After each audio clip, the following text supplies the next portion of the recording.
Here's a bizarre piece of history you've probably never heard about. Let's talk about the dancing plague of 1518. It all started on a hot summer day in Strasbourg, a city in what is now France. A woman known only as Frau Troffea walked out of her house and into the street, and she started to dance. There was no music, no celebration. She just danced. She didn't stop. Her husband begged her to come inside, but she couldn't. She danced until she collapsed from exhaustion, her feet bloody and swollen. But after a short rest, she'd get back up and start dancing again. Within a week, about 30 more people had joined her. They weren't a troupe of performers. They were ordinary citizens, inexplicably seized by the same compulsion. They danced day and night in the city streets. Now you'd think the local authorities would be concerned, right? And they were, but their solution was truly bizarre. The city's physicians, after ruling out astrological and supernatural causes, came to a conclusion. The plague was caused by hot blood. Their prescription? More dancing. Yeah, you heard that right. They believed the only way to cure the dancing was to let people dance it out of their system.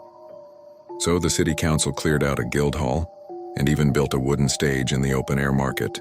They hired professional musicians to play pipes and drums, hoping to keep the dancers moving and sweat the sickness out. But this just made things worse. The music seemed to draw even more people into the frenzy. By August, the number of dancers had swelled to an estimated 400 people. The scene was horrifying. People were dancing with a look of terror on their faces, crying out for help, but unable to stop their own bodies. They were literally dancing themselves to death. Dozens died, heart attacks, strokes, sheer exhaustion. The streets of Strasbourg became a macabre festival of death.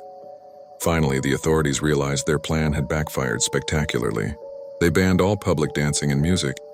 The remaining dancers were taken to a mountain shrine to pray for forgiveness and absolution.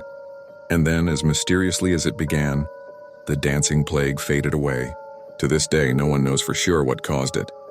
Theories range from a type of food poisoning from a fungus that grows on rye, which can cause spasms and hallucinations, to a case of mass psychogenic illness. Basically, mass hysteria brought on by extreme stress and famine that were rampant at the time.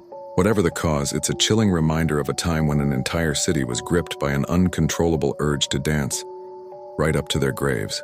Now that's a weird piece of history.